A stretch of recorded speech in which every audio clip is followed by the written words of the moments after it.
20 hours from Singapore to O'Hare International with a stopover in Taipei, a business class flight that was little better than a cattle car called economy, and even on my birthday, hardly alarmed me. Returning to Chicago for a brutal meeting with the head of our international stock and share trading desk didn't cause me much anxiety either. Trying to anticipate what would happen back home, on the other hand, was troubling. We landed a little after 8:30 a.m., and I caught a shuttle to the nearby Sheraton Suites Chicago hotel. I had booked the room the night before, so it was available immediately. I dropped my stuff, showered, and headed to the gym. For 30 minutes, I worked out with weights, ran on the treadmill for another 30, and then headed to the shower. This time, I stood under the jets for almost 15 minutes before turning off the hot water and dousing myself with cold water until I was almost frozen. Anyone will tell you that April in Chicago can't be called warm, but I endured it until my teeth chattered. Then 5 minutes of hot water to warm me up, and I was as close to waking up as I could ever be. I headed to the restaurant for the American breakfast I'd missed so much for the past 4 months. Between pancakes, scrambled eggs, bacon, and sausage drenched in maple syrup, I drank 4 cups of coffee and headed to J.P. Morgan on Dearborn Avenue, where my appointment was set for 10:30. I took the elevator to the 8th floor, where the private banking suites were located, and walked through the lobby, showing my ID. From there, I was escorted to one of the small conference rooms and asked to wait. That's how they wanted to play it out.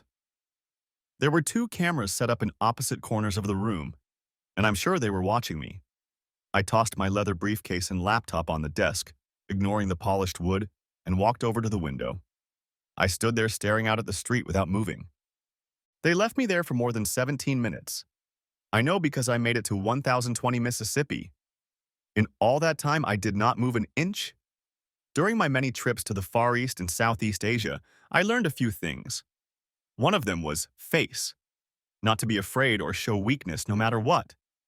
Joe Rutledge, Vice President of International Stock and Commodities Traders, walked in, followed by Samuel Young, our corporate lawyer. If it had been just Joe, the meeting would have turned into a brainstorming session on fixing the problem and plugging the bleeding. If Samuel had been alone, it would have been about how to cover the bank's ass from a legal standpoint. But it was just the two of them, so someone would get fired, and that someone was me. Adam. It wasn't without a handshake. He gestured to a seat, and they decided to sit across from me.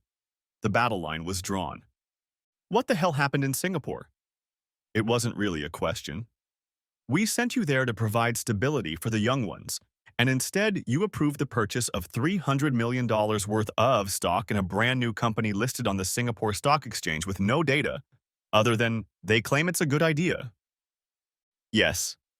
Yes to what? Yes. His face turned from ruddy to purple and a vein protruded on his forehead. Perhaps you'd care to elaborate? Look, Joe, it's all in my report. CA's prospects were top-notch. They dotted all the I's and dot all the T's. The management team from top to bottom is made up of experts in the field with nearly 200 years of experience. In addition, the project itself has been in development for 50 years, and those numbers are confirmed by Deloitte and KPMG. I sighed. The oceans have been fished dry, and their aquaculture project is one of the most technologically advanced on the planet and backed by real know-how and capabilities. Then why is their share price falling? He exclaimed. They went public at $17 a share, and now they're trading at $9.55. He tapped his finger on the table. And what did you do? You went out and bought more? Yes, because there's going to be a rebound. And if the price hits 25, as my team and I are forecasting, we'll have half at 17 and half at 9.55. That's a potential profit of $267 million. That's almost 90% profit. He didn't understand the whole picture. Joe, we own 25% of all shares. We are the single largest shareholder. A company that's failing, he exclaimed, sputtering with saliva. That's because the Chinese, and to a lesser extent, the Thais and Vietnamese are short-selling to either sink the company because it competes directly with their own fisheries and threatens their near monopolies in Southeast Asia, or buy it for next to nothing and expand their position in the international fish trade. I nudged him across the table. We must have the courage to stand our ground. It's just a failure.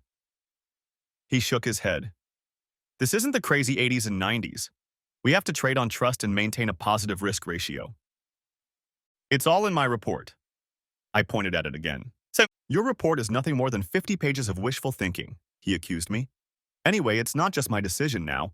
The board has approved my recommendation and you're out. And so it was Samuel's turn to let me off the hook. The offer consisted of 3 months' salary and almost 30 days of accrued vacation, effectively giving me almost 5 months' pay. In addition, they would cash in my stock options and pay the difference between the issue price and the current price. All in all, I would walk away with almost $800,000, but with a ruined reputation and zero prospects for future employment, except at McDonald's or KFC. By 2 o'clock, I had signed all the necessary forms, rolled my 17-year-old 401k into an IRA, turned in all company materials, including my laptop, and was escorted out. I stood on the sidewalk with an empty satchel over my shoulder and a strange feeling in my head like I had a brain aneurysm. I hurriedly caught a cab to get back to the hotel, and my imagination vividly pictured me dying in the street with strangers pointing and staring at me. Once in the room, I grabbed a whiskey mini from the bar, mixed it with 7-Up, and poured it over ice. Blasphemy. I know. I sat down to consider my actions. I was 42. I was too young to retire, but I was too old to start over. There was only one option left, and it seemed like a gamble, but on the other hand, would I have the courage or not? I decided that if I didn't have the courage, how could I expect others to have it? So I went shopping. An hour later, I returned with a brand new laptop that had Windows 11 installed and ready to go. I downloaded the programs needed to track purchases and sales and got to work. I plugged in a thumb drive with all my Singapore transactions, which I had thoughtfully left in my hotel room, away from my employer, and was ready to go. I checked our savings account. It had $50,000 in it. I had $250,000 each in investment accounts, but that required 24 hours notice. I did so, then sold some blue-chip stocks I owned and calculated that with my salary and option payments, I would hopefully have over $1,200,000. The money was due in the next 2 days, and I transferred almost the entire amount into an offshore trading account called Blue Sky International. By the time I finished, it was already 9 o'clock. I ordered a hamburger and a beer from room service and pulled out my cell phone. It had been off for over 36 hours. That was the longest time it had been off. I considered turning it back on, but I was mentally exhausted and unable to deal with all that was ahead of me. So I gave up on that idea and laid down on my bed to watch the news. I switched to another channel to see how the world markets were doing, but there was almost nothing I wanted to know about. Whiskey, beer, hamburger, whiskey. Eventually, the jet lag caught up with me and I passed out. The next morning, I had a very early breakfast as my internal clock was still ticking away. I drank my coffee and turned on my phone. It was bursting with messages. "Help, Dad. Mom is having a breakdown." It was from Dean and Katie. The message was longer, but the gist of it boiled down to this.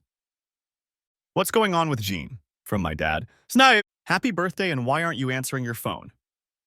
From Jean's parents. "Happy birthday, Dad." From Dean and Kathy. "Happy birthday and good luck, Adam." From Team Singapore. "Happy birthday, son." From Dad. "Happy birthday, little brother." From my sister, Georgia. Then followed calls from Dean, who said Mom was sad and crying but had already calmed down. There were no calls from Jean, no birthday greetings, no explanation as to why everyone thought she was acting weird. It was like I didn't exist. I caught the 8:30 flight to Springfield, called home and found myself a mess.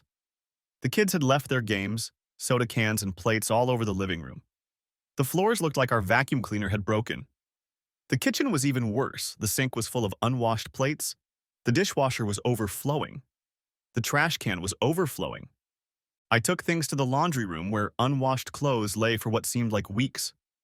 I separated the white and light from the dark and began the process. Back in the house, I began to put things in order from the living room to the kitchen. In the living room were 2 empty wine bottles and stemmed glasses. Both had lipstick marks of different colors on them.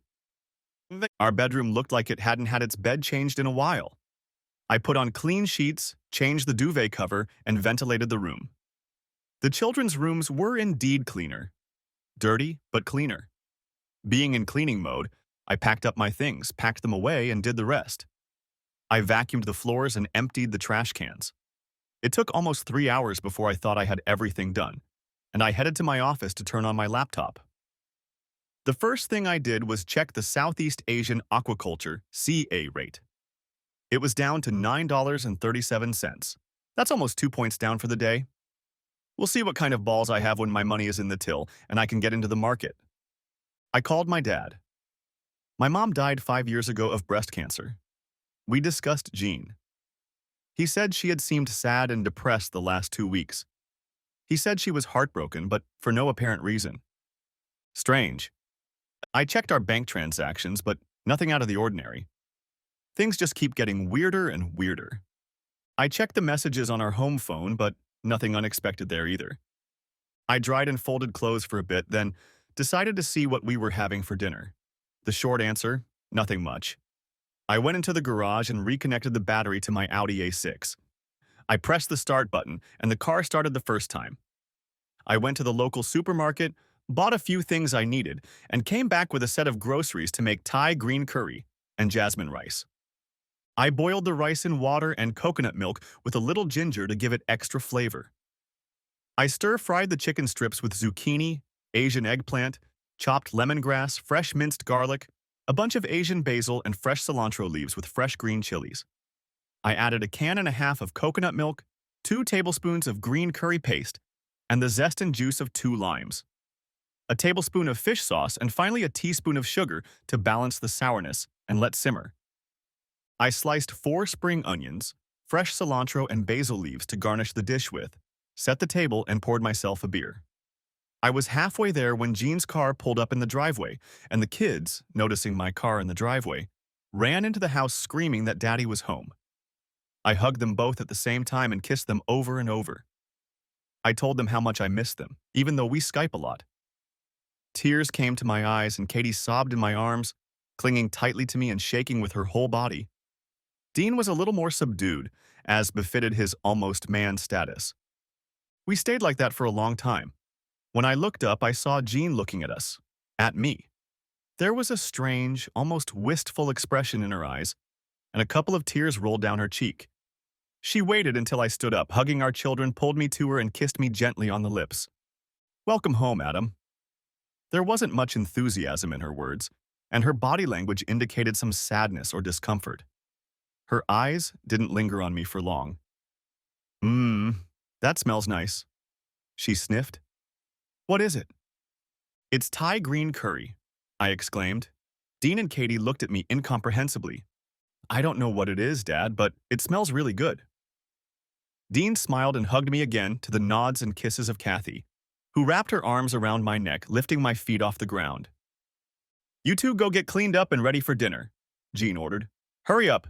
You'll have plenty of time with your father later." She came in and gave me a gentle hug and a kiss on the cheek. "You look exhausted, Adam." She visually assessed my condition. "How come you're back so soon? I thought you were going to be there for another 8 weeks." "Turns out the bosses didn't like some of my initiatives," I admitted. "I just got fired." She blushed. Then her mouth opened and closed like a fish out of water. "Well, anyway, she stammered, searching for a word. "Unfortunately," she managed to mutter. "We'll see." "How?" "We'll figure something out." "But what about you?" I stared at the near stranger standing in front of me. I'd been married for 15 years, and she acted more like an acquaintance than my wife. "Are you all right?" I thought her eyes clouded over, but she blinked and squared her shoulders. "It's work." She tried to smile, but it didn't quite work. "The market's going down." That wasn't what I'd heard. "There are changes going on at MRE. There's a lot of pressure on everyone." She spread her arms out to the sides to show how huge it was.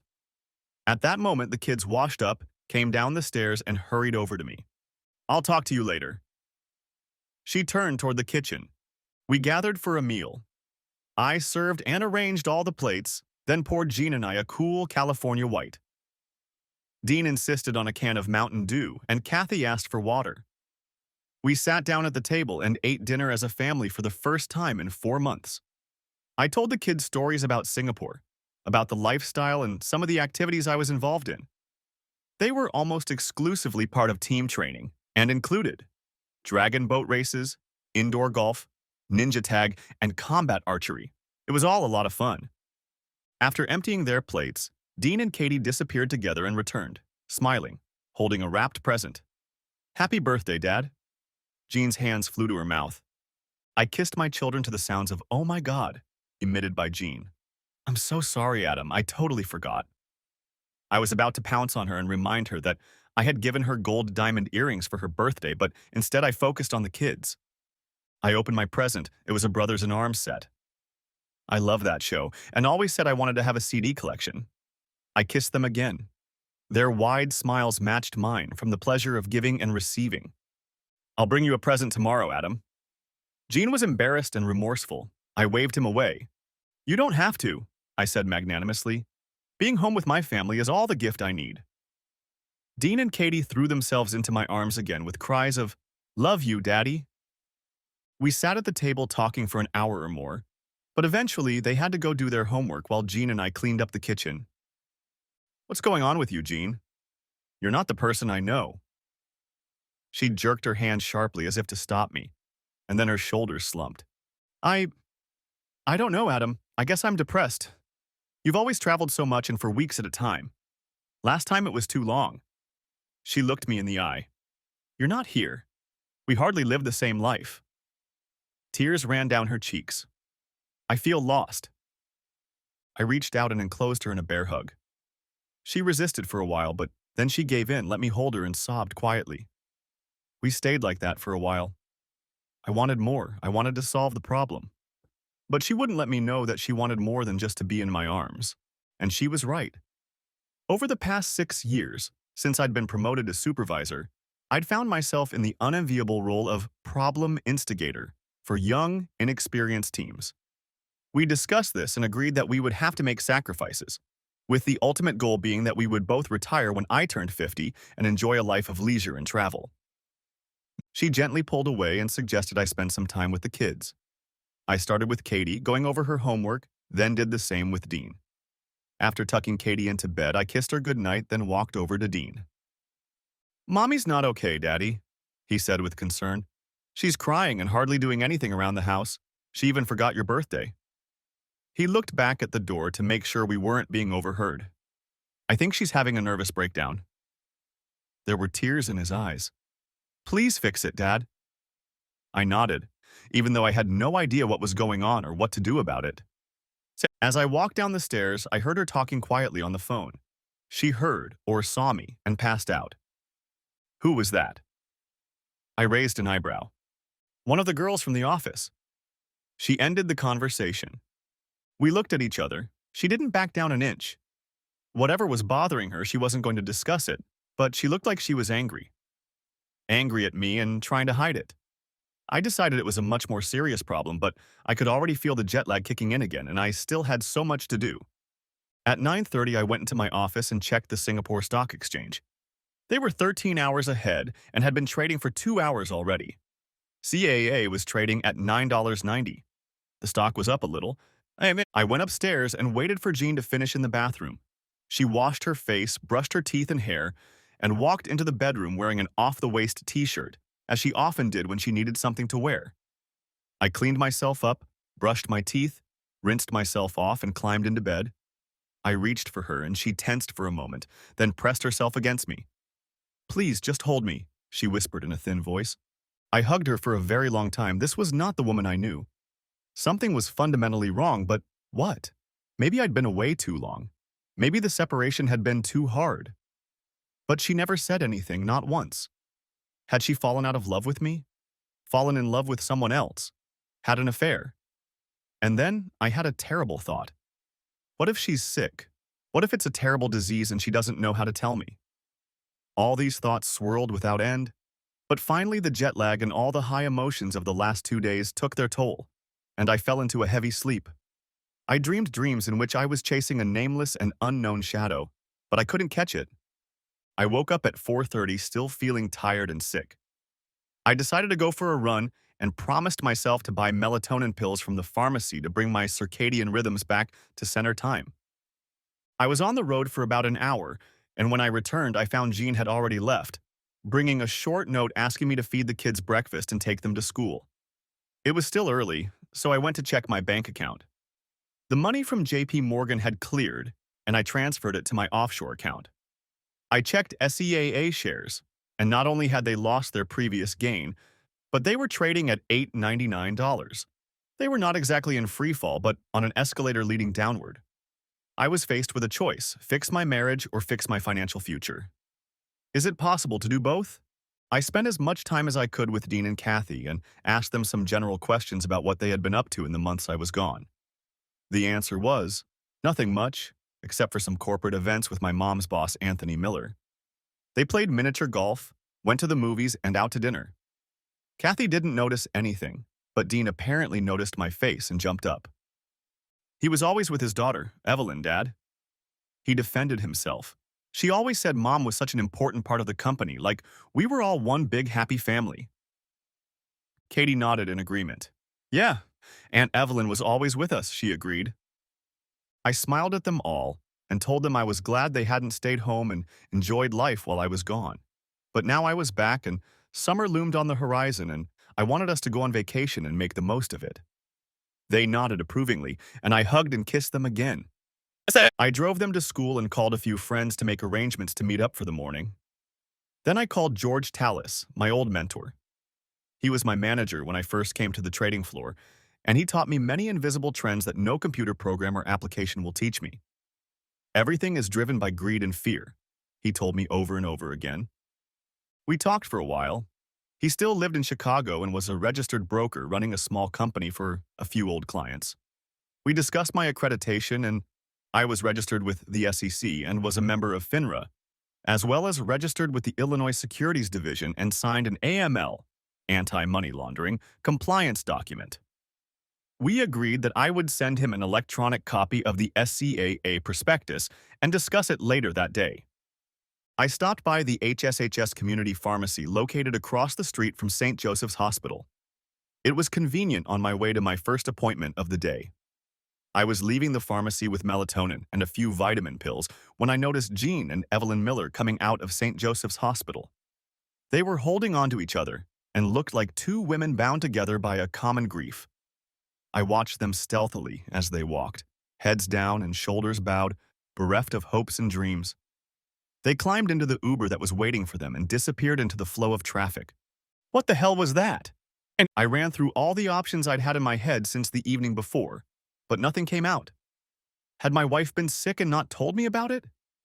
Was Evelyn sick? They looked grief-stricken and huddled together, but not sick. Neither of them looked sick. Maybe it was a mutual acquaintance. They looked too emotionally attached to the pain to be mere acquaintances. A friend, then? No, more than a friend. A lover? Yes, quite possibly a lover, but a mutual lover? Whatever and whoever it was, they both shared a deep affection. Say it, my mind insisted. Did they love each other? Perhaps. But that wasn't it. Shit, so now what? So I did the rational and logical thing, or at least as rational and logical as was possible under the circumstances, and went to the meeting. I talked about the possibility of participating in SCAA and left nothing out, including quitting. At the first meeting, Julian Knowles said he would contact me later after discussing it with his investment club. The second meeting was with Aaron Goldstein, an old-fashioned retailer with a lot of money. He liked the idea immediately, and after spending some time at his computer shifting money around, he agreed to transfer $10 million into my trading account after the paperwork was done. I was having coffee at Starbucks on Monroe when George called. He liked the prospectus and had a group of interested investors. We agreed on a sliding scale commission structure so that the higher the yield, the higher the commission percentage. I called my dad, discussed the SCAA opportunity with him, and he said he'd like to invest $100,000. He would wire the money the next day. I then discussed with Jean the whole situation I was in. He fell silent, and I could mentally see him scratching his head. My father's reasoning was slow and methodical. He worked as a risk analyst for one of the major insurance companies in the state. When he answered, it was with concern. Her behavior resembles that of a woman in mourning.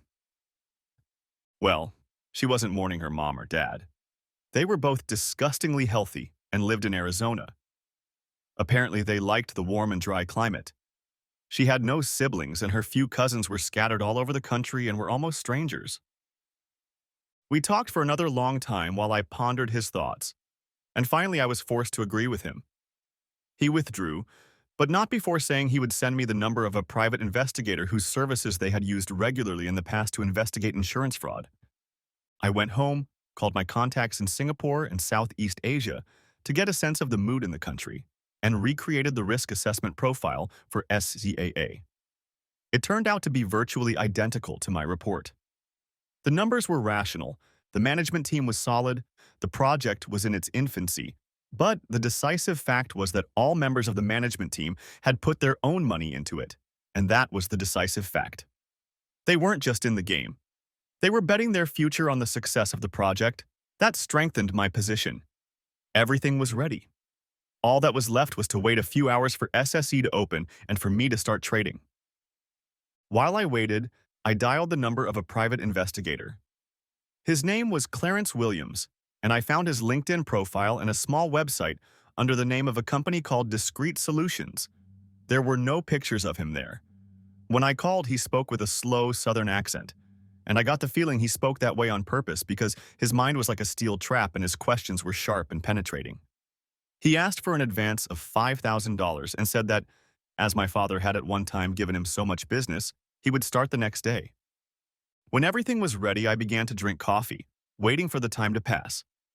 My nervous energy had peaked. Dean and Kathy got home late from sports practice and I spent as much time with them as I could, but explained that I had important things to do. Jean came in tired, but more determined than the previous evening. I bought Chinese food on the way home, she announced as she entered my office and kissed me on the cheek. Are you working? Hi, Jean. No affectionate words came from her, and I didn't say anything back either, just like when I was a kid. I wish we could eat as a family, but I have to work from about 7 today. Okay, that's fine, I guess, she said uncertainly. I have a present for your birthday. She held out a small gift-wrapped package. The small card read, Happy birthday, Adam. Love, Jean. I sent more personalized cards to my triple cousins. Inside was a bottle of Hugo Boss aftershave. I thanked her, and she leaned over to kiss my parched lips. I could very well have been a third cousin. We ate as a family. Dean and Kathy talked about how their day had gone. Jean didn't talk much. We discussed some of the changes that had occurred during my absence. Dean complained that the old skate park was closed, and there was less and less for teenagers to do in town. Then Kathy said that she thought it was a good thing that Mr. Miller, Mom's boss, had turned the house into a shelter for abused teens. I turned to Jean, raising an eyebrow. Well, yeah, I might have mentioned that, she admitted. Tony wants to organize a conservation project, and this is his way of doing it. She was very superficial in her details, and I sensed she was hiding a lot. I'm surprised. I didn't know Miller was into that sort of thing. I really was surprised. I thought he was from the country club. His wife, Lynn, started doing it while she was still alive, and he continued after she died. She informed me somewhat smugly, or was it something else I couldn't figure out. He often used empty houses he owned for it, but now he wants to turn one of them into a permanent establishment. Why? Why not? She almost pounced on me. It's a great cause and much needed. It doesn't seem like the city or state does much. A lot of these teenagers end up on the streets, she was about to say, but stopped when she heard young ears perk up at the table. I glanced at Dean and Kathy, nodded my head toward the door, and they withdrew to give Jean and I a chance to have an adult conversation. Why now? That's exactly what I meant. I looked at her intently. There was something about it, something she wasn't saying. Nine! Her face became impassive and something flashed in her eyes. Now the opportunity has presented itself. She nodded, as if to confirm the correctness of her words. Ah, good. It certainly sounds like a great idea. Springfield could definitely use it, I said, smiling at her. She smiled back, and we both got up to clean up the rest of the food. I tried my best to keep a pleasant expression on my face and not frown. She had lied to me. Maybe not everything, but now she had a good reason, and that was out of the question. Secondly, her body language suggested she knew a lot more, and it had something to do with the personal. I helped clean up, took out the trash, and told her I was going to work in my office. It was still an hour before trading opened in Singapore, so I sat down at my desk and thought about the situation. I thought about my marriage, trying to keep my sanity and not give away the deeply buried pain that threatened to consume me. I knew that if I gave up now, I wouldn't be able to do what needed to be done. And at the same time, I realized that if I held back the pain, it would likely get worse. I wondered how we'd gotten to this state. Before, Jean and I had been compatible in almost every way. We agreed on where to live, how to spend our money, how to vacation, when to have children and how many. We had a good life. To be honest, the last few years had been difficult because of my traveling and being away, but usually we made plans before I returned and invariably had a mini honeymoon after I returned. But not this time. I thought we were both on the same page, but it turned out we weren't. It made me angry. Singapore and South Asia were full of women looking for non-Asian men. Some for the experience. Some because most foreigners held lucrative positions and had more to offer than their local counterparts. Some simply saw it as a ticket to the West. I was being hit on daily. In the office, on the subway, in open-air food markets, and especially in the many bars and clubs. Many of my coworkers dated local women. Some even boarded them in their apartments as de facto servants with privileges. Personally, I found this practice disgusting and exploitative, but no one cared about my opinion. The only reason I thought about it was that of the 10 times a week that I turned down a beautiful woman, I did so because I was married. What's more, I was married to a woman I loved and who I thought loved me back. But her behavior and recent actions made me wonder if that was really the case. I looked back to consider if there were any warning signs leading up to this, but other than a near breakdown in communication over the past few weeks, I could find nothing. There was much to ponder, but right now I had to focus on the work at hand. When the Singapore market opened, SCA was trading at 8.49. I cautiously and methodically walked inside. There were many sellers and very few buyers, and any large purchase could cause a riot. I had over 30 million to play with. My contacts and George's contacts were top-notch. They trusted our expertise. God help us all. My first purchase was for 5 million from an unknown person. Then, an avalanche of stocks hit the market as worried investors hoped to unload and salvage what they could.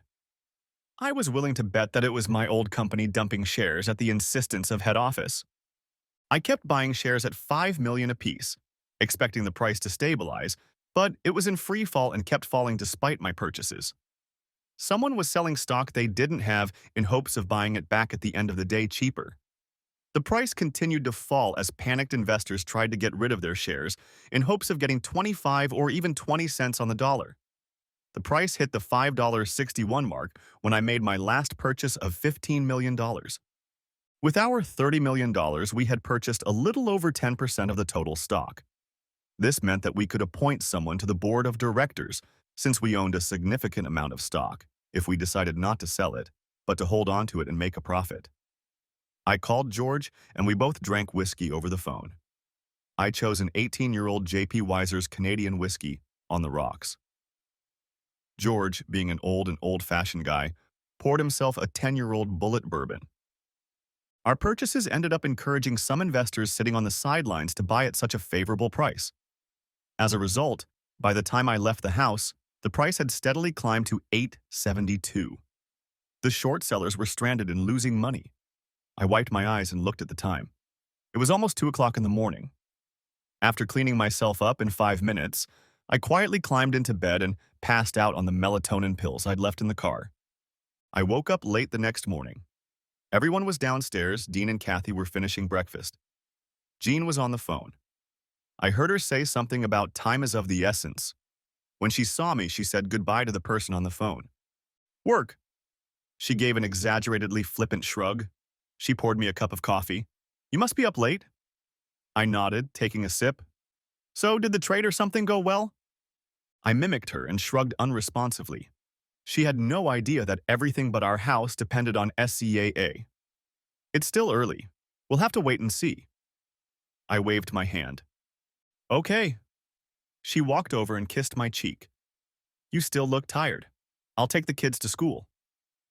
With those words, she walked out of the kitchen, calling out to Dean and Kathy as she went. They shouted, "Bye and love you, Daddy," and left. I poured a second cup and headed to my office. I checked the closing stock price and was pleased to see that they had gotten a late rally when market sentiment changed and closed the day at $10.14. Those who held stocks had to be pleased. Those who were short selling must have been bathing in blood. Good. It was time to stabilize the stock and start trading according to its potential away from the games being played by hostile entities.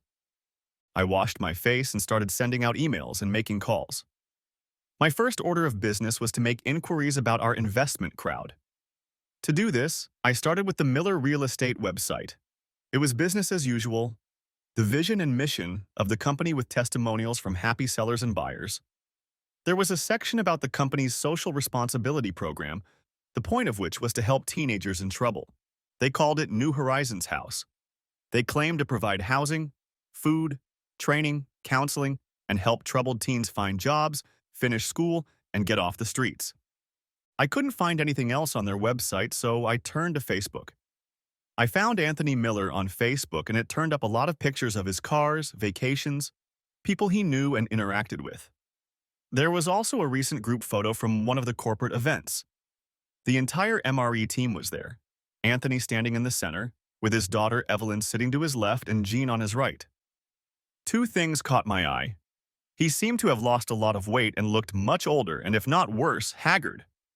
The second thing I noticed was that Jean was holding his hand and looking at him instead of at the photographer. It didn't mean anything, because you can read anything into moments like those in Renoir's paintings, but still. I looked through Jean's Facebook pages, and there was nothing much there but a few old photos and posts about the family, including the two of us, at a time that in my mind had come to be defined as better times. There was nothing but good news about her job, school, and sports. Everything was so banal and routine that it held no interest. The last picture she had of us together was taken over 2 years ago. Evelyn's Facebook page had many pictures with Jean over the past few years. In some of the pictures, she was pictured with Jean and Anthony, but there was nothing objectionable about them other than the fact that they were spending time together. The last messages were somewhat cryptic, about the meaning of life and prayers to God and the universe for positive results. I had another conversation with Clarence Williams. Please call me Clarence, Adam. I've worked with your father for so long that I feel like I know you. I told him I wanted to expedite the investigation. He said he'd try, but it would take as long as it took. Then I called my father. His advice was to stop drawing unfounded conclusions and homegrown theories, let the experts do their job, and finally give them time. He said it simply. I find myself in a quandary. Should I contact my wife and start fixing what was broken? Wouldn't that lead to more heartache later on if I realized I had been played for a fool? On the other hand, if I did nothing and everything could have been fixed, how hurt I would be if I could have made a difference but didn't. There was a hot law office in town, and I called. I got through to a staff member who advised that it was better to fix the marriage than to divorce. According to her, there are very rarely winners. More often, there are only losers. I had one last card to play. One of Jean's male colleagues did me a small favor after I recommended some inexpensive but quality stocks to him. He had last worked at MRE about 6 or 7 months ago, but I decided to pry some information out of him. He worked for a competing real estate company but was free until late lunch. So we met at Red Robin for burgers and beer. Chad walked in wearing his trademark golf shirt, chinos and dockers, and he had sunglasses on his head. If he tried, he couldn't have looked more like a realtor. After pleasantries and general chit-chat over eating burgers, I got down to business. He laughed when my intentions became clear. "So you're on a fishing trip, Adam?" I nodded. "Why?" "I'm trying to understand something about MREs." I limited my explanation. "Something's come up that's been bothering me." He turned serious. Everything changed when Tony lost his wife Dot to cancer. He seemed to lose his drive for a long time. Then his daughter became the driving force, and over the next year or so, he seemed to find himself again. He paused and looked at me shrewdly. "Your wife and he became very close. She was sometimes referred to as his office wife." He paused to gauge the effect he had on me, and I gestured for him to continue, for my throat was tight and I was afraid that if I tried to speak, I would get a scream. I didn't see anything inappropriate, but you know how cruel office gossip can be. He scratched his head. One thing I can say is that Tony, Evelyn, and your wife spent a lot of time together, but you weren't home that often, were you? I shrugged helplessly. We talked about the subject without adding anything new. He was about to leave when he suddenly remembered something. You do know that Anthony was rumored to have been diagnosed with cancer, right? We said goodbye, but I stayed and called St. John's Hospital. I presumptuously asked what room Anthony Miller was in. It turned out he was in a private room in the oncology ward. I paid for lunch and went home. I had a lot to think about. That evening went about the same as the previous two, except that after cleaning up, I went out with a whiskey and an appetizer. For a while, I sipped and puffed away. The neighborhood was quiet. Jean came out with a glass of wine in her hand. Can we talk, Adam? Go ahead. You went on the MRE website, she accused me. Apparently it was a little more advanced than I expected. I guess if they intercepted visitor data, they could use it to make contact. And? I want to know why. Why what?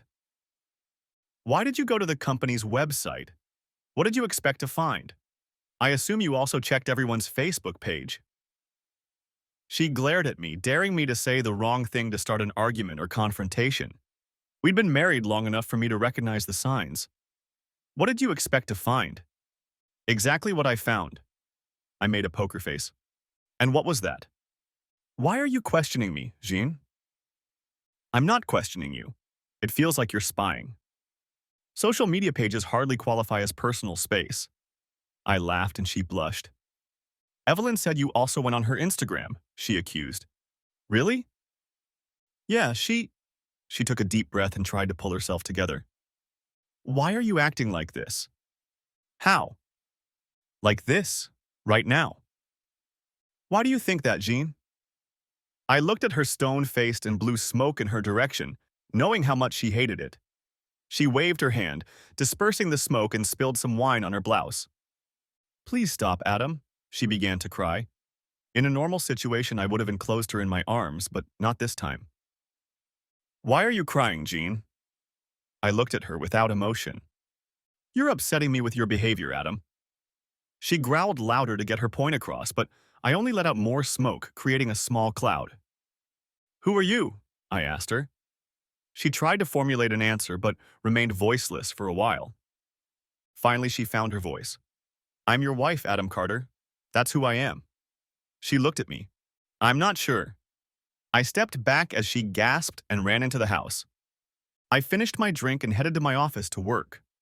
CA stock was rising strongly and had already climbed to $11.92, and it looked like the trend would continue.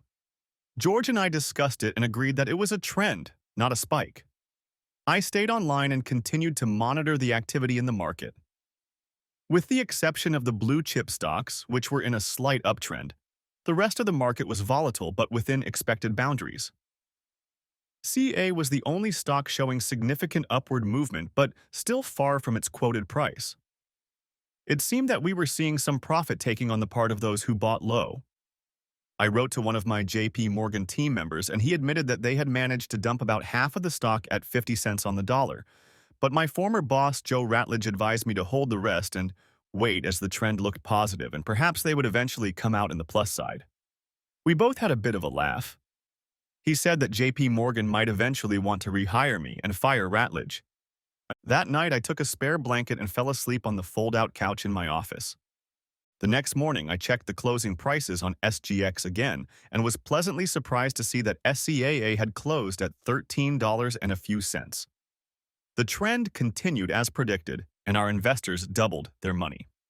Now, if we had managed to reach the predicted $25, we would have made over 300% profit. I made breakfast and called the kids to eat while I drank coffee.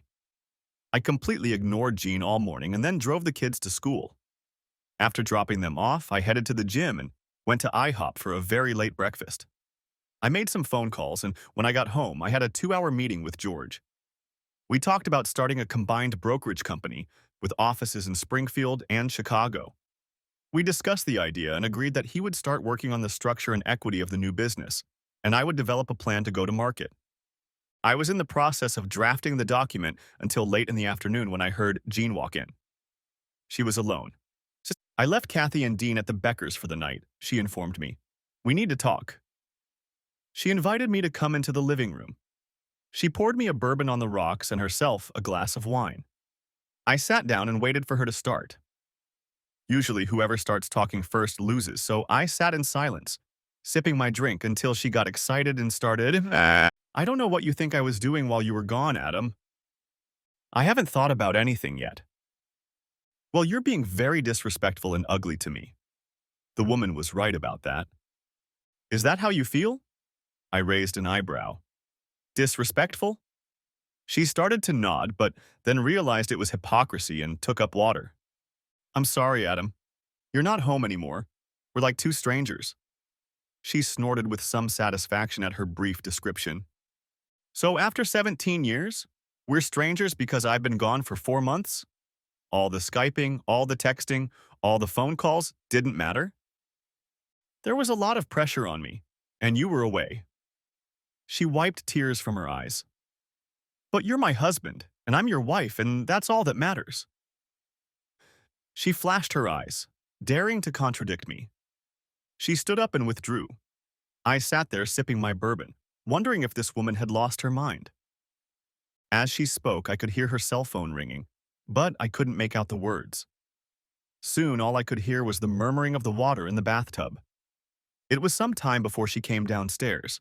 She was wearing a soft knit gray dress ending a palm above her knees, a pair of black shoes, and a single string of pearls that I had bought her in the Far East a few years ago. Go take a shower and get dressed, she told me. I'll make a reservation at the Chesapeake Seafood Restaurant. I was ready in 15 minutes. I dressed with the feeling that she was on the phone with someone again. I ignored my instinct and bit my tongue. We drove to the restaurant where she started with a gin and tonic in the lounge, since Jean had discovered gin.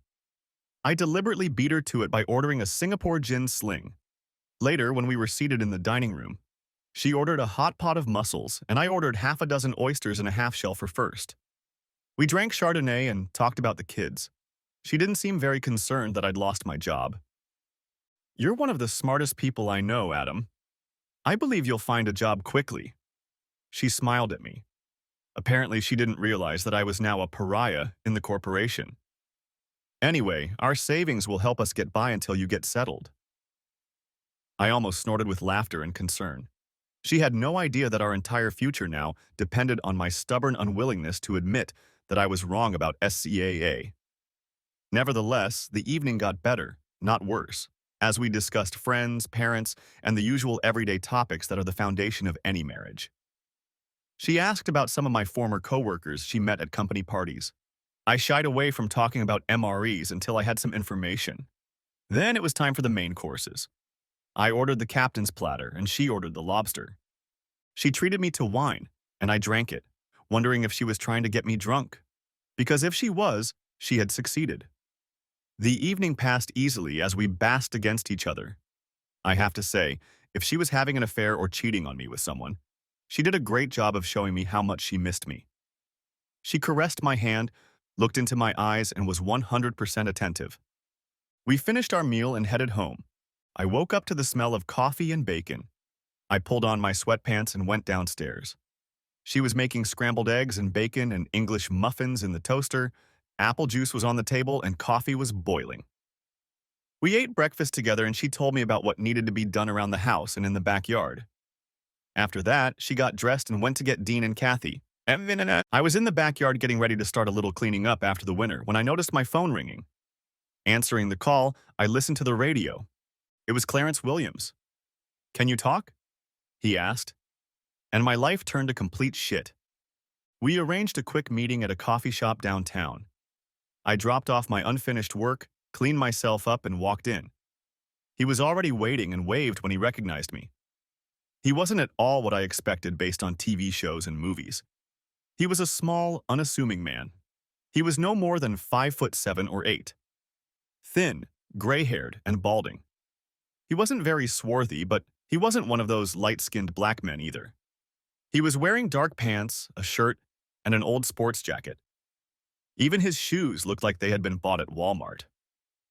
All in all, he was a nobody. Most likely, he drove a Toyota. However, his expensive cell phone didn't match his outward image, and I chuckled inwardly. He had clearly created an image of himself as an unremarkable lowlife. We shook hands, and his firm grip further confirmed my impression of who he really was, as opposed to the image he had created. He cut to the chase without further preamble. Let's not beat around the bush, Mr. Carter. We didn't catch your wife at the hotel or in any secret meetings. He held up a hand to keep me out of it. But we have plenty of corroborating evidence that she's been having an affair with her boss, Anthony Miller, for at least 2 years. It seems to be an open secret in the office. Of course, his daughter Evelyn knows about it and not only condones it, but facilitates it in every way possible. They met regularly during the week, and it seems that when you weren't home, she often left the children with friends and moved in with him herself for the weekend. He was firm and relentless, trying to lay it all out before I exploded, or whatever it was I was going to do. His voice began to lose volume, and my pulse quickened and drummed in my ears. My hands clutched at the table like I was having a heart attack. It was one thing to think your wife was having fun with another man, and quite another when it was confirmed by a near stranger. Next, Clarence kept talking, but I could hardly hear anything. My insides were burning, and I tried my best to pull myself together. Besides, Mr. Miller has been diagnosed with a very aggressive pancreatic cancer, and he only has a few months to live. What? I tried to realize. What was that? I said that Miller has been diagnosed with metastatic pancreatic cancer. He's now undergoing therapy for the second time, but it doesn't seem to be working. This confirmed what Chad had said and what I had discovered, but I didn't know that cancer was incurable and inevitable. I finally understood Jean's behavior, her state of mind. Everything said she was in pain because she was mourning the man she loved. She was trying to come to terms with his impending demise. I told Clarence about Jean's behavior and how I thought it was all connected. But not because he was my friend, not because he was my confidant, but because he was here in front of me, and I just needed someone to talk to. My initial impression of Clarence's hidden depths was confirmed by his next words. Many cheaters try to minimize their actions by saying it was just sex, or that it meant nothing, but that's nonsense, Mr. Carter. He took a sip of his almost cooled coffee and made a grimace, then looked at me again. Cheating doesn't just happen. They're invested in each other and in the relationship. He frowned, as if fishing the words out of his memory. Women need to feel loved. No one gets into a long-term relationship because of sex. They may start out that way, but after a while, feelings emerge. Love, and it's usually justified by the claim that you can love more than one person. He looked up, assessing the effect his words had on me. Cheaters don't spend all their time having sex, Mr. Carter. They go to restaurants and movies. They take walks and share experiences. They discuss movies, books, politics, and ideas. They develop a personal marital language. They share their hopes and dreams and invariably lament that their illicit relationship is not their permanent relationship. He nodded his head as if agreeing with himself.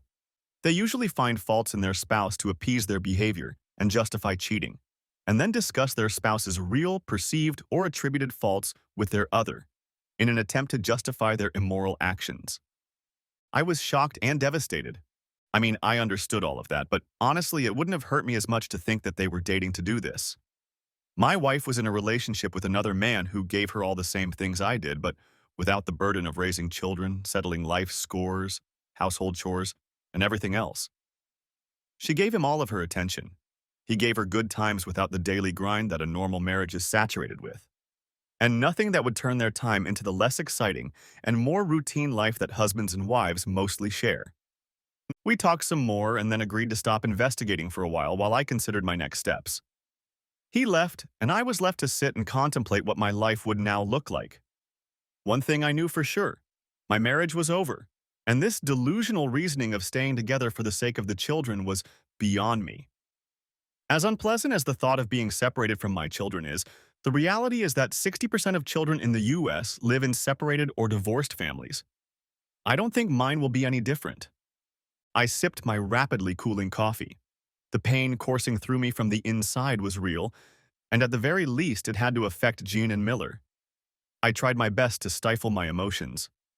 These angry, hurt, anguished, and somewhat irrational thoughts wouldn't help me. I thought back to my work in the Far East where I had encountered many old-style executives. They were inclined to view business and even life in terms of several generations. They also behaved like the Southern Europeans. If two families went to war, there was and would be no reprieve until one of them was completely wiped out. Easier said than done. I was not the head of a triad or the godfather of the mafia. I was just an ordinary man living a fairly ordinary life. I had no superpowers, no omnipotent ally who owed me a great deal. The only thing that was certain was that I was alone in this endeavor. I asked for more coffee to be brought in and pondered, contemplating how I was going to get my revenge on a dying man. As far as Jean was concerned, it was simple. Something she loved and treasured had been taken from her. In other words, everything she valued in life. Easier said than done, but a plan had already matured in her mind. But first things first. My real and immediate problem was Miller. I knew he hadn't made any promises of fidelity to me. He wasn't married to me. He was married to Jean. But he knew she was married and went after her anyway, thereby disrespecting me, my marriage, and my children. Something had to be done about the intelligence. My anger, fueled by pain, began to flare up again. All my early psychological examinations at work had revealed, among other things, two traits that needed to be monitored and controlled. First, I was risk-averse, which was certainly a double-edged sword to keep an eye on in a company characterized by a conservative approach to trading. And second, I was stubborn to the point of becoming intransigent as soon as I chose a position. And it was these two traits that drove me now. I retaliated regardless of the consequences, and I didn't back down until one side was defeated. Even if that side was me. The germ of a plan began to form in my head. I called Clarence and, without going into detail, asked him to find as many troubled women as possible that the Millers had helped through their program. It wasn't a fully formed plan. It was mostly just another fishing trip, but I was catching big fish. In 2014, I was transferred to our Kenya branch for 3 weeks, and on a free weekend, I joined a local team for some deep-sea sport fishing in the Indian Ocean. There, I learned some valuable lessons. You can't fish for marlin. First, you fish by trolling with brightly colored bonito spoons, the local name for a small tuna known in the United States as false albacore, and in Hawaii as kava kava.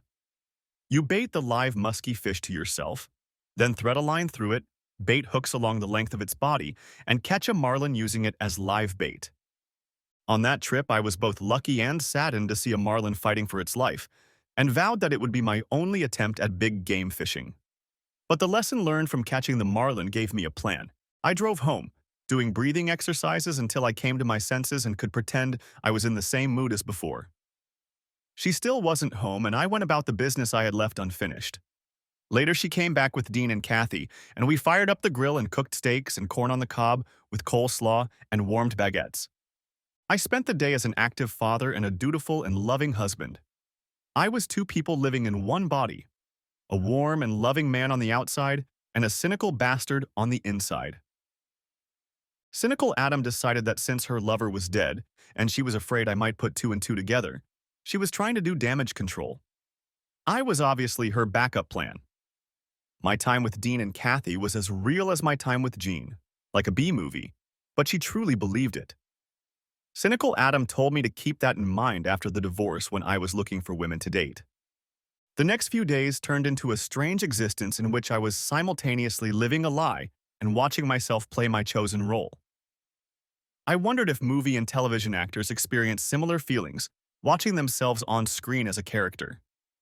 The good news was that George and I had sorted out the new trading organization, registered it in Singapore, and transferred the entire SCAA portfolio there. But that wasn't the only good news. After a roller coaster ride in the market, SCEIAA was trading at $16.33 and climbing rapidly. We had already more than doubled our investment and, as I had hoped, were looking at a threefold return. Given how easily I had sunk into my psychopathic personality, I became paranoid, so I instituted some serious security measures that required a fingerprint and password, as well as encryption of all my files and emails. I always turned off my laptop and completely deleted all emails that didn't come from George without opening them. I would then upload everything I wanted to the cloud and reformat my phone, completely deleting everything and then re-uploading what I needed. After that, all that was left to do was research other interesting stock listings and call potential investors I knew from JP Morgan in anticipation that I would make an offer to buy some of their business.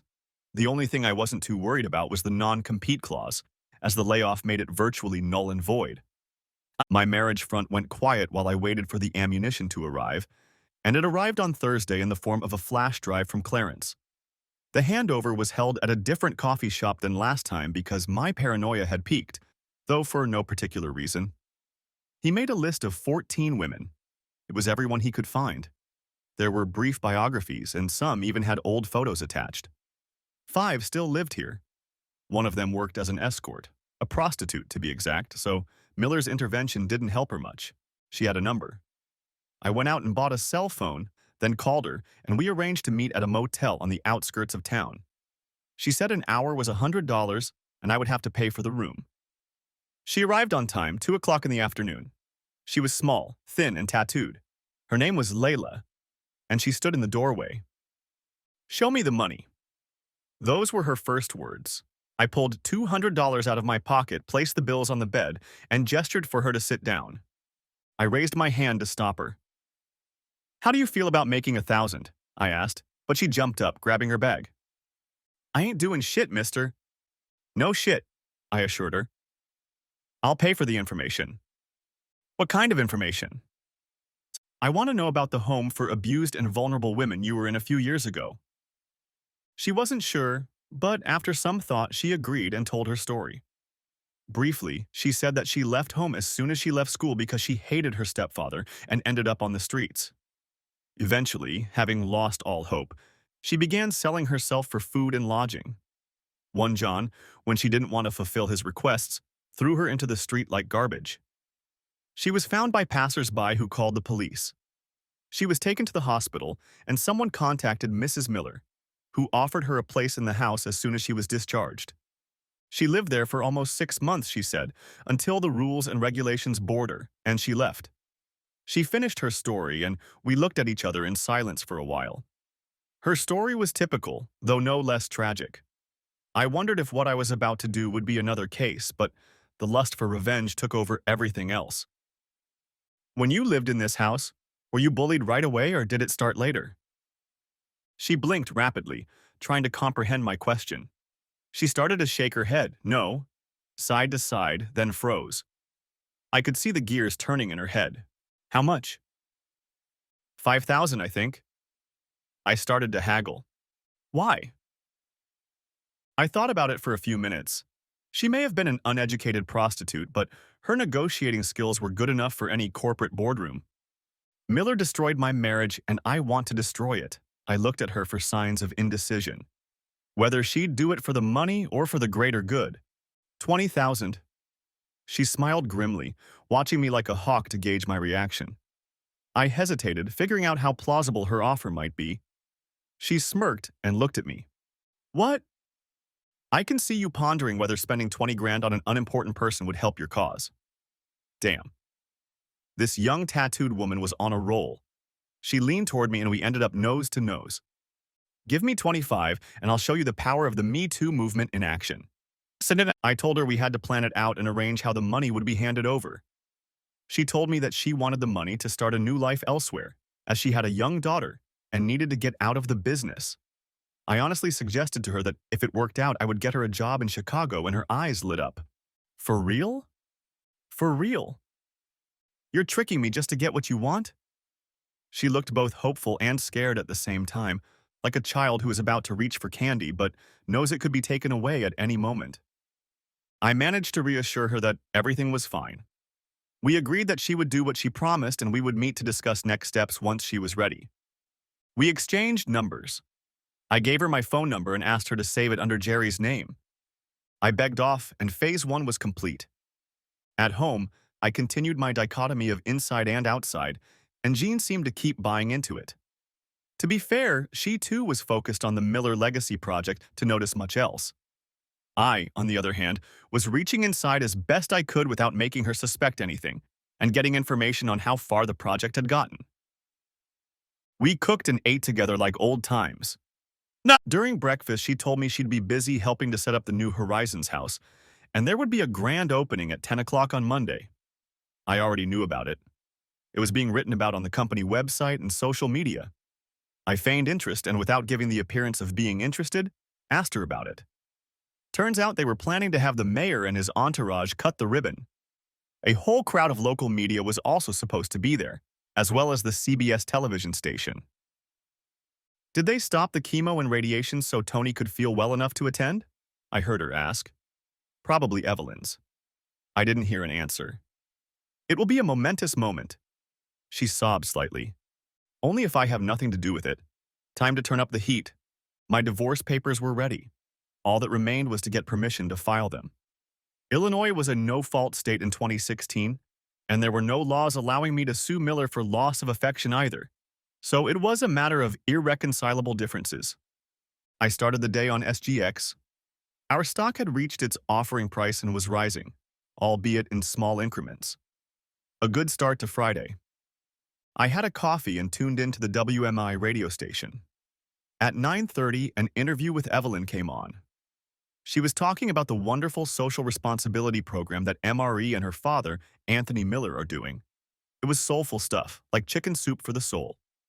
She explained that the New Horizons house is simply a continuation of a program that her mother started, and after her mother's death, her father continued. Now there was an opportunity to turn it into a full-fledged project with full funding, but obviously it would work better with community involvement and donations. The presenter spoke almost enthusiastically about the value of the project and then asked for listener opinion. WMA listeners spoke favorably, and some promised to donate. The presenter promised to put donation information on the WMI homepage, and Evelyn said there are details on the MRE website and the New Horizons website. Several more calls in the same vein followed. Hello? The voice on the other end was hesitant. She was asked to speak louder, and between her breaking voice and quiet sobs, she managed to raise her voice. Please don't believe this house helped anyone, she managed to whisper. All it did was let Mr. Miller bully women. She burst into tears over the phone. Evelyn went into an apoplectic fit. Never. This never happened. My father is a good man. He would never do anything like this. The caller was still on the line. He did, and more than once. There was justifiable indignation and anger in her voice. Do you know who I am now? She shouted in a breaking voice. I'm a whore. I work the streets.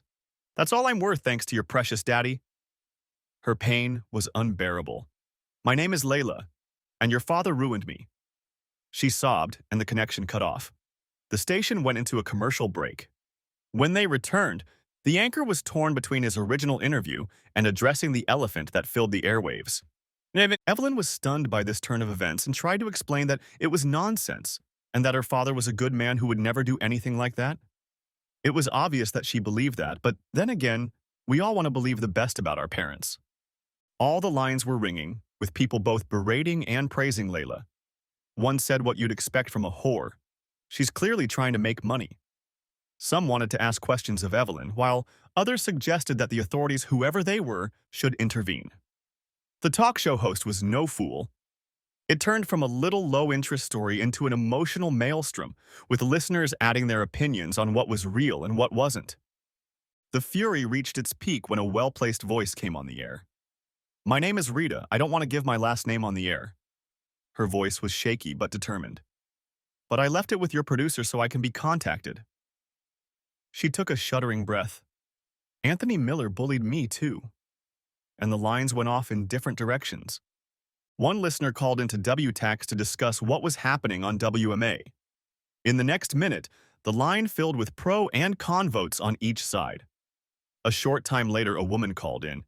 She spoke in a thin, frightened voice. I'm a married woman with children, she cried. And I had hoped to put all this behind me, but Mr. Miller is harassing me too. She broke down and sobbed on air. I'm so sorry, I promised. I promised I wouldn't say anything. But I can't live with this. I was young. I needed help, and he made me do anything to him. I couldn't say no. I didn't know how. She disconnected. There was a long silence before Master could say anything. It sounded like he was crying. I called Vicky, an old high school friend who works at the local newspaper and does news on two regional radio stations. I asked if she had heard about what was going on at WMA and WTX. She had heard. I told her I was concerned because my wife works for MRE and the New Horizons project. I asked her opinion. She wasn't sure, but she was going to look into the matter. She said that if it was true, it would be the biggest case of violence in Springfield in 2 generations. By lunchtime, the story had gone quiet on the air. None of the radio hosts wanted to offer an opinion.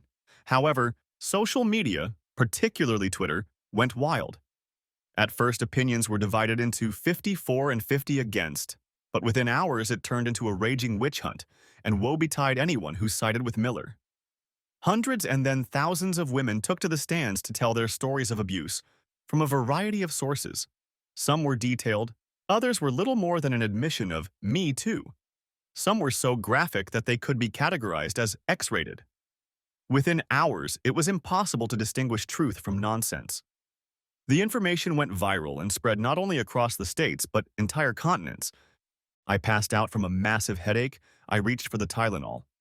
The day was early, and the kids were still in school. From the stress and emotions I had experienced, I was sweating and feeling dirty. I undressed in the laundry room, walked naked to the shower, and collapsed under a stream of warm water. I sat down and cried like I hadn't cried since my mom died. In fact, I cried harder. Losing my mom was a knife in my heart, but it was a knife in my soul. I had crossed a line that could no longer be crossed. Nietzsche's saying that he who fights monsters must be careful not to become a monster himself accurately described me.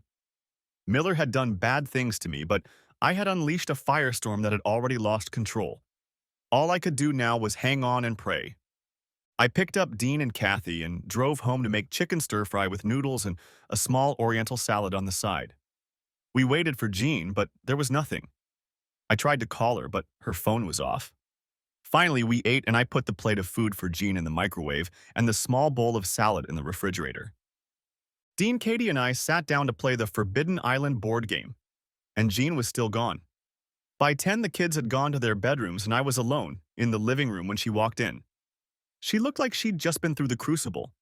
The shadows over her eyes lay in rivulets. Her hair was a mess, and she possessed the aura of a woman whose world had just crumbled. "You heard," she sighed with a shudder. "Have you heard all the nasty things they say about Tony?" She groaned and collapsed into a chair.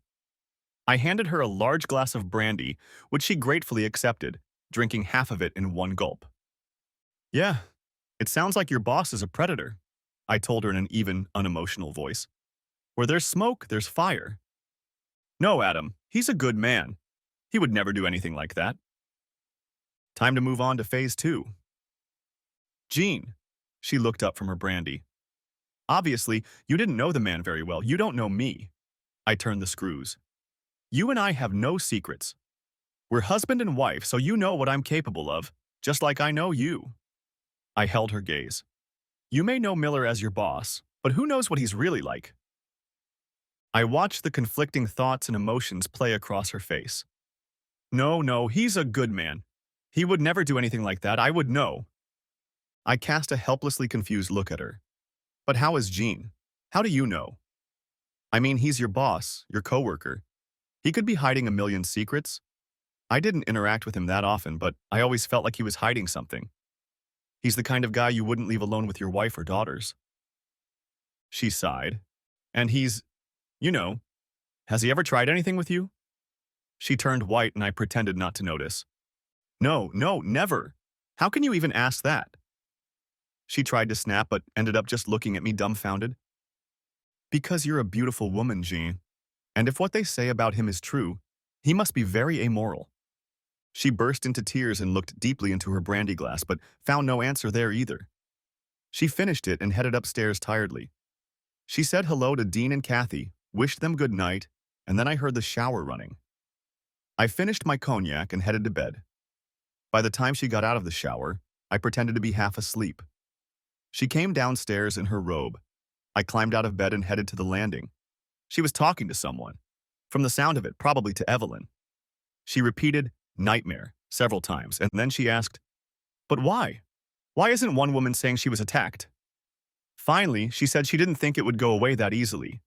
How right she was. She made a second call. Hi, Tony, I heard her say. I caught scraps of phrases in which she was telling him that everything would be resolved, and it was some big misunderstanding. I barely heard her retire to the kitchen, but I caught her last words. I love you too. I heard the microwave beeping and she spent some time alone, probably snacking. By the time she went to bed, I was asleep. Saturday, I woke up first and made breakfast and then drove Dean and Kathy to sports practice. When I got home, I was on the phone with Vicky. She informed me that another woman had applied and there were 4 of them so far. She also told me that her sources at City Hall had told her that the whole project was now considered toxic and they were trying to distance themselves from it. Denials from a number of community associations soon followed. By mid-morning, the Attorney General's office issued a statement that it would conduct a full investigation into the matter. By the time I got home, it was all gone. The SGX exchange was closed, so there was nothing to do. I talked to George about business and my father about the state of my marriage. He agreed that it was irretrievably broken. He said he felt sorry for Dean and Kathy, but like the rest of the kids in the US, they would learn to cope. I called Jean. Where are you? Evelyn and I and the company lawyers are trying to fight these nasty lawsuits. Are you sure you should get involved? I colored my voice with concern. The consequences could be significant, and you don't want to get involved. She resisted, as I knew she would, but all their lawyerly entreaties went nowhere. On Saturday afternoon and Sunday, which were the busiest days of the show, the MRE had less than 20% of its previous attendance. By Monday morning, phones were ringing off the hook with calls about canceled and withdrawn sales orders. The opening of the New Horizons home was postponed until the negative publicity was over. That Monday, another woman made herself known in an unusual way. This woman was married to a wealthy businessman and was well known in the community. According to her, she spent a total of 8 days in the house before she gave her name, and they contacted her parents. During that time, a man she knew as Mr. Miller abused her twice. She left her lawyer's details for all the women who had been abused by Miller to contact him and file a class action lawsuit.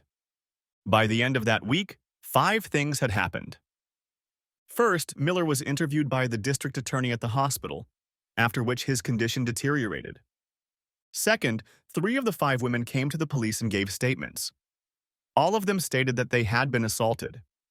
Interestingly, all of the assaults occurred within a short period of time, about 5 years ago. Third, the media storm grew to the point where MRE closed its doors until further notice. Jean naively told me every night about how Evelyn was trying to keep the business going while vendors were leaving and taking customers with them. Fourth, CAA had passed the $24 mark, and I was slowly throwing blocks of stock onto the market, which was quickly snapped up without lowering the price. We made back our original investment and still owned 2/3 of the stock. To put it bluntly, we sat back in complete excitement. My dad took Dean and Kathy for the weekend. I was just returning from a small boutique where I bought a chilled bottle of 2012 vintage Veuve Clicquot. I was ready to celebrate with Jean number 5. I noticed a BMW X5 SUV with the MRE logo on the doors parked in my driveway next to Jean's Lexus. I stopped and walked into the house. They were in the living room. Jean was crying, and Evelyn was stroking her back and generally calming her down. Ladies, I saluted, walked over to the cabinet where our crystal was kept, and pulled out 3 champagne flutes. They stared at me dumbfounded with open mouths as I tore off the foil, twisted the wire to remove the cage, and popped the cork with opulence. I then copiously filled 3 flutes and held them out to each of them. They were both in a sort of stupor, as if their brains had been overturned, and accepted the proffered glasses. Salute! I raised my toast, drank half of mine, and burped. Then the shouting started. Jean, are you divorcing me? I thought we were a family. I noticed an open envelope with divorce papers lying on the coffee table. Evelyn, how could you, Adam? Don't you care about your wife? Don't you love her? Have a drink, Jean. We're celebrating the end of an era. I finished the rest of the champagne and reached for the bottle. Hi, Evelyn. First of all, I could, and I did. Second, I stopped caring about her and stopped loving her when she became your father's whore. I tipped my glass and saluted Evelyn. Let's drink to your father's legacy, Evelyn. I hope he lives long enough to stand trial, and then the whole world will know what a piece of shit he really is. She turned white and collapsed onto her back. I turned to Jean. Get yourself a lawyer. I smirked at her. The kids will stay with my father until custody is finalized. Her eyes widened with fear. She'd never seen me like this before. I seemed to have turned into the very monster I feared. Evelyn dropped her flute on the carpet, making a mess. They looked at me the way one looks at a madman with his finger on the trigger. Not for champagne, then. You left me alone for so long and so often. I needed human companionship. She tried to justify herself but couldn't meet my gaze. I understand. I grinned unfunnily. And how do you manage that now? But then Evelyn pounced on me again. And how many women did you sleep with while you were away from home? You men all want your women to be angels when you're away from home, and you do whatever you want. Don't think all men act like that piece of shit who gave birth to you. Just because he was happy to do what he could, ruining young women and marriages, doesn't mean the rest of us stoop to his depravity. I stared at her, hoping she would try to object or even pounce on me. I leaned into her face. Your father is a molester, a criminal, a disgusting pig. He may die before he goes to prison, but you, my whore wife, and the world will recognize him for what he is. His legacy project will never take off, and his money will be frozen by the courts in case of future lawsuits from his victims. MRE will file for bankruptcy and cease to exist, and you'll have to move far away and change your name. She trembled and cried at my verbal assaults. I bet she wished she was a man so she could hit me. I wished she was a man, too, so I could unleash the rage I'd so carefully contained for the past weeks. In fact, it seems to me, Evelyn, that you probably helped matchmake these girls the way Ghislaine Maxwell did with Jeffrey Epstein. Her mouth worked soundlessly at the horror I was laying out. I think I need to contact the news media to let them know about you. She shook her head from side to side, her eyes widening with fear and horror. No, please, I didn't do this. It's all a lie. Some kind of mistake. I don't know what these women are trying to accomplish, but it's not true. My father is a good man. I turned to Jean. You have 2 hours to gather your clothes and leave. When I get back, if you're still here, I'll call the press and make a statement. Moreover, I will invite them to interview you about your involvement in this horrible crime. Screw you, she spat at me. I have nothing to apologize for. Well, except for cheating and lying. I'll move out, but I'll hire a lawyer first thing, and then we'll see who gets what. Oh God, John found the strength. 2 hours, I promised her. I got out of the car and headed toward her. But after only a few blocks down the road, all the unused adrenaline in my body caught up with me and I was panting and shaking. This went on for about 15 minutes before I got my body under control and was able to move on. For a while, I drove aimlessly around the city. Eventually, I pulled myself together and called my father. I told him about Jean handing over the papers and reiterated that he should keep Dean and Kathy with him until further notice. And while he should allow Jean to visit them, under no circumstances should she be left alone with them to turn them against me. We talked, and I left before the car signaled that I was on standby. I found a gas station, filled up, and headed home, marveling at how far from home I was, and when I got back it was 10 o'clock. The house was like a mausoleum, filled with the ghosts of happy times. The silence made my ears ring, and I couldn't sleep. 2,500 years ago, Socrates had said that life without exploration was not worth living. And I lay in bed, trying my best not to explore myself or look too deeply into my psyche because of the rage I had produced for revenge. The only thing I knew for sure was that things had gone too far and there was no way to stop it. I was afraid that what was happening on social media was one thing, but if it went to court, things could unravel or fall apart. Would I not be implicated? I felt the need to get Layla out of town to at least eliminate my direct connection to this issue. Having decided this, I sank into a half slumber. When I awoke the next morning, I felt almost as tired as when I'd climbed into bed. After my morning rituals, I headed downtown to get some breakfast. I called the kids. They were doing well, but Dean already suspected that all was not well at home. I promised I'd talk to him and Katie soon. Over a cup of coffee, I reached Layla on the landline. So, did I do as well as I promised? I admitted that I had. We talked and confirmed that she was flying out to Chicago the next day. I had already transferred money from my offshore trading account to one of George's offshore accounts. Then he had transferred small amounts to a bank account she had opened, and Layla was 25,000 richer and off to a job as a property management assistant arranged by one of George's investment contacts, who owned a number of commercial properties. I was finishing my second cup of coffee when Vicky called. "Three women have sued Miller, seeking damages," she informed me. The papers would be served on Monday. We talked for a while. She said she and the news editors were surprised by the timing and how the whole story unfolded. But she reasoned that in the current climate, it wasn't surprising. Once the first woman, Layla, who claimed she was a prostitute, got publicity, the rest followed, as in the case of Harvey Weinstein. I spent the rest of Saturday with Dean and Kathy. I told them that their mom and I were going through a divorce because she was having an affair with her boss, Anthony Miller. Kathy didn't quite understand what an affair was. Dean understood. "She slept with Mr. Miller, Dad?" I nodded sadly. "Yeah, they've been sleeping together for a while now." Kathy was crying. Dean was unfazed. We packed up and, taking my dad with us, headed to the golf course to hit a few balls. Dean and Kathy used my old clubs and both had a good natural swing. After eating dinner, we went to a Greek restaurant and eventually headed to bed. I went back to my quiet mausoleum and had another sleepless night. On Sunday, I got a call from her parents. They wanted to know if there was any hope of reconciliation. "For the sake of the child," they said. "How can I reconcile with a woman who's been having an affair with her boss for years?" I asked. "And he happens to be a maniac. Maybe Jean was even involved." There was a collective sigh. Living in Arizona had weaned them off the bomb that had fallen on Illinois. "It'll all come out in court," I assured them and walked away, leaving them with a shattered view of their daughter. Life went on, mostly slowly and painfully. Dean and Katie moved back into my house, and my father moved in with me to help out. Essentially, I was left with a business that was gaining momentum as George and I were getting a lot of positive feedback. By the end of the second week, the hype around Millar had died down somewhat. Vicky informed me that a fourth woman had joined the class action lawsuit against Millar. But not Layla, I thought. That was odd.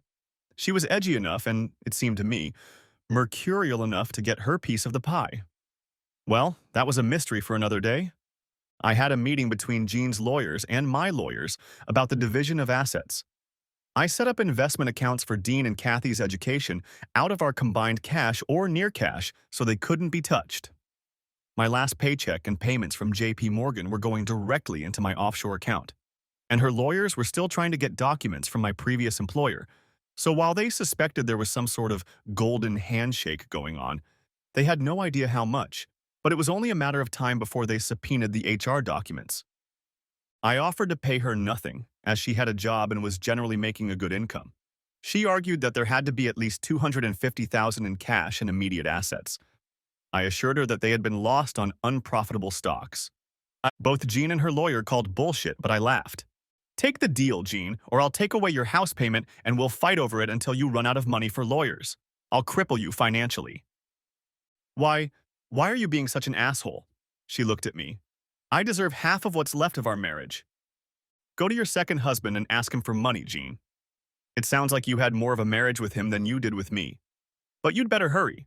He may not have any money left after those poor assaulted women get what he did to them."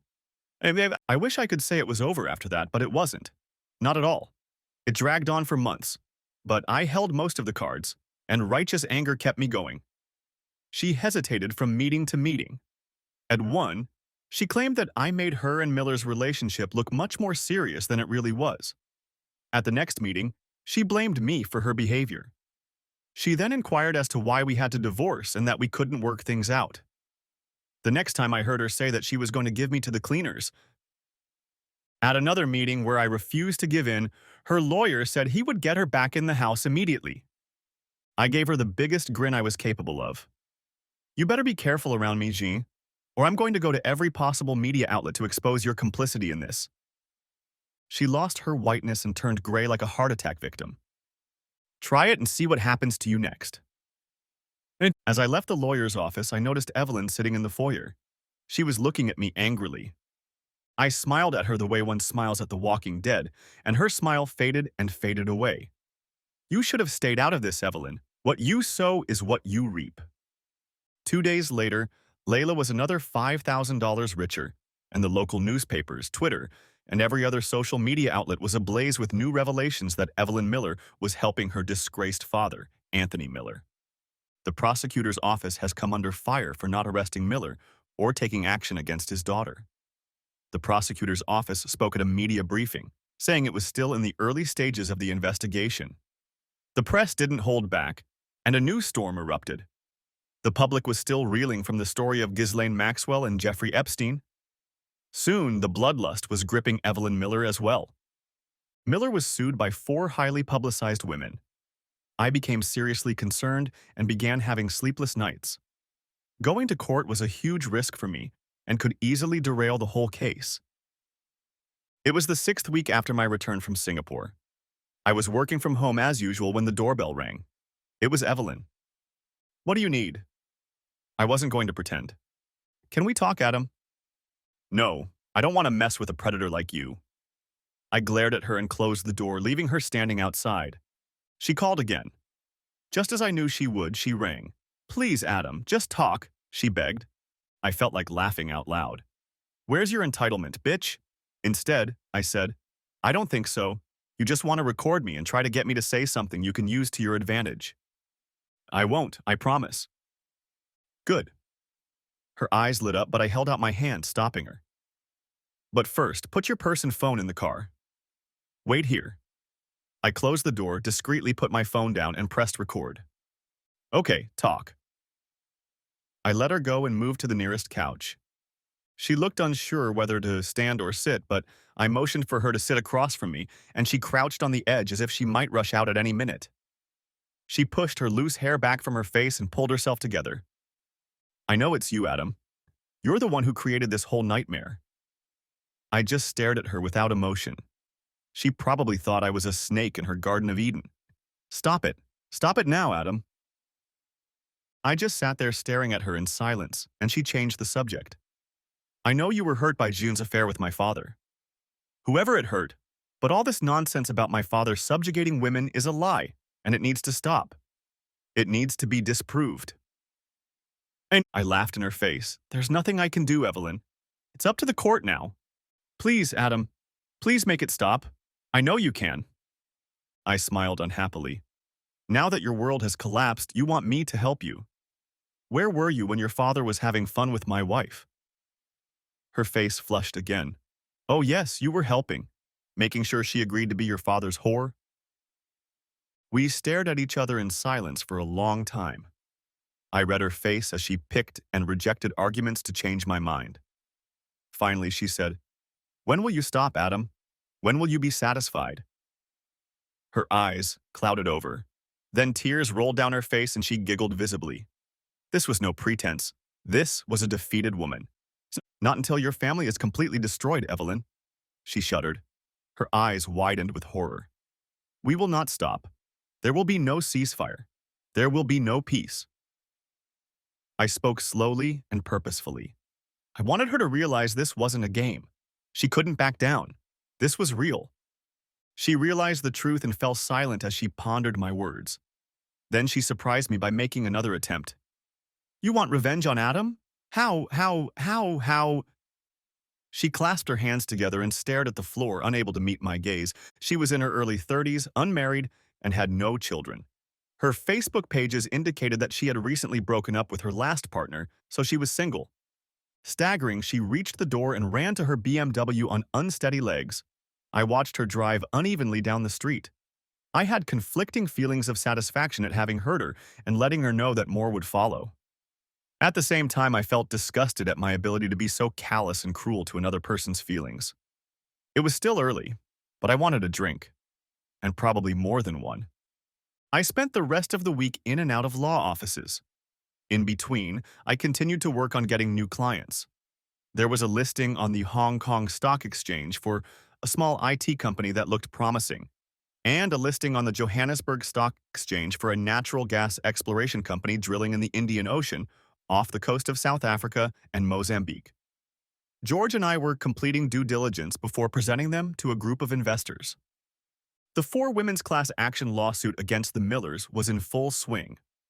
The Millers, led by Evelyn and her attorneys, were trying to mitigate the situation and reach an out-of-court settlement.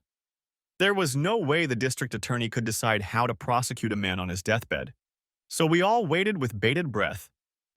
I heard the Millers had been cleaned out of almost every penny. All the real estate owned by the company was sold, and the women got over $2 million each. The amount was not disclosed, but it was huge. It was effectively the end of MRE. I needed one more thing to complete my revenge, so I went to the hospital and entered Miller's room, looking official and walking as if I belonged to him and no one was challenging me. I was there to make sure he knew who had destroyed him, his legacy, and his entire life. He lived 2 more days. Evelyn had him cremated. There were only 5 people at the small gathering after the cremation. One of them was Jean. She wanted to take Dean and Kathy with her. I told her I would see her dead first. You want to, don't you? She looked at me with a mixture of fear and hatred very similar to the one Evelyn had during our last meeting. I didn't know you were so vindictive. You ruined him. It was you, wasn't it? She cried. And for what? Because he and I had a relationship. You went crazy and ruined so many lives. Tears rolled down her face. I laughed harshly. You're the one who planted the seeds, Jean. Why didn't you just tell me you wanted someone else? It would have hurt me, but it would have been honest. We could have gotten a divorce, and that would have been the end of it. But you chose to neglect me, and that was unacceptable. For a moment, she became thoughtful. I love Tony, she admitted quietly. He gave me what I needed. When he was with me 100%. With you, I always felt like your job came first and I came second. She rummaged through her purse, found a pack of tissues, and wiped her eyes. And when we had Dean and Katie, I wasn't even in second place. It was your job, the kids, and I got all that was left. She looked me in the eye. I needed someone to put me first for a change. I could have walked away and left her with my happy memories, but I didn't. I pulled out my phone. Listen to this. Was it worth it? She heard me ask. No, he wheezed. You ruined everything I've worked my whole life for. I laughed harshly. It's your own fault, Miller. I screwed you over big time. How did you find out? What? How did you find out about me using them? There was a long silence while I tried to comprehend what I'd said, and then I started laughing and couldn't stop. I dropped my phone. Then, I finally got my laughter under control. I didn't do it. I started laughing again. Oh, miracle. I didn't know, Miller.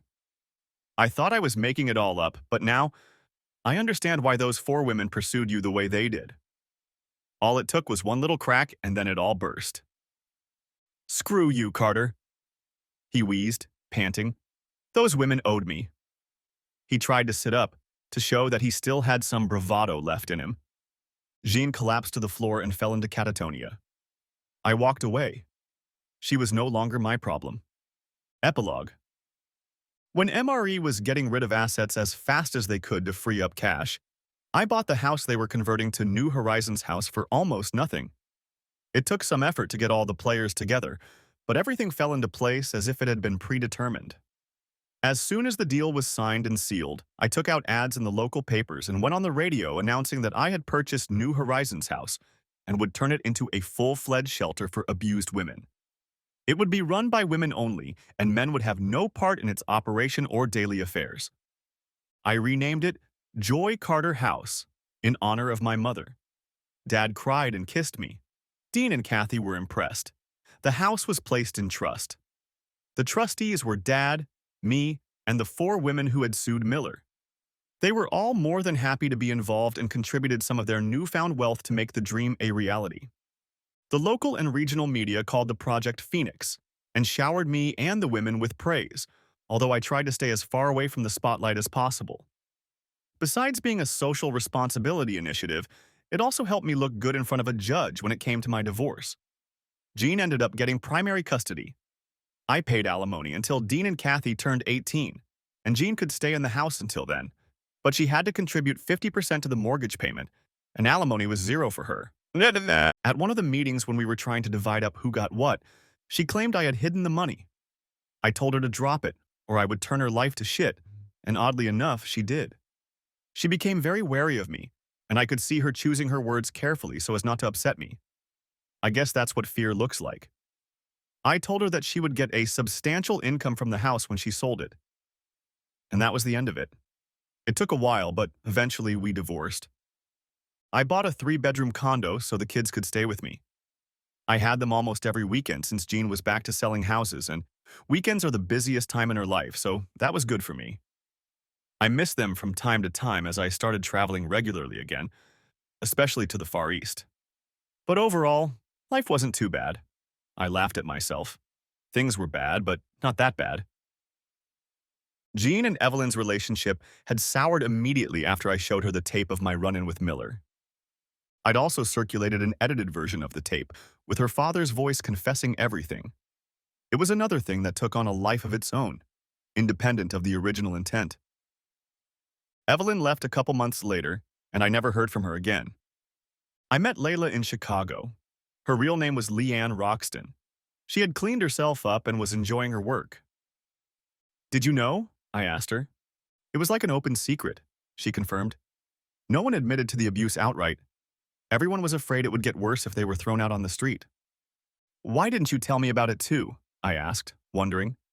She laughed and shook her head. "I had no idea," she admitted. "Well, for one thing, I wasn't abused or anything like that. I contacted a few women I know and asked them if they'd be willing to say they'd been abused, and I'd give them $5,000. She glared at me, daring me to object to her mercantile actions.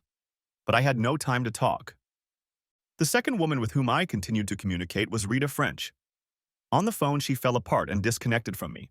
But when I called the radio station a few days later, when Miller's daughter went on the air, as you heard, the first one was Rita. Apparently, she decided she'd held on to him long enough. She sipped her soda. I didn't even have to pay her. I called her after the radio show, and she said she only vaguely remembered one of the others, but before she could even try to contact her, the Me Too campaign organically started, and once it started, the whole thing just took off with us. "You could have made so much money," I sympathized. She shook her head sadly. "By the time they sued Miller, I was in Chicago and honestly had no idea what was going on. When I looked again, it was already over." She smiled slightly, remembering what could have been.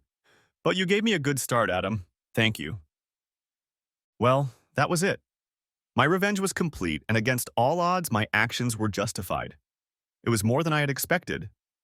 I kept telling myself I wasn't a monster, but was I? The Millers were destroyed, just like in a fictional saga. I had learned the lessons of revenge and executed them in ways I never dreamed possible. Financially, I was doing well, business was booming, and George started talking about me buying him out so he could retire. Dean and Kathy were adjusting to life the way teenagers do. Their focus was on school, friends, and sports. Mom and Dad had already moved into the background, becoming handy ATM machines and chauffeurs. Life went on as it was. About 4 years after her divorce, Jean began dating an older man. For a while, they lived together. After a few years together, they were married. Dean and Kathy said he was a nice guy. I was a single and had no fantasies, which meant I wasn't seriously dating anyone. I guess I still had trust issues.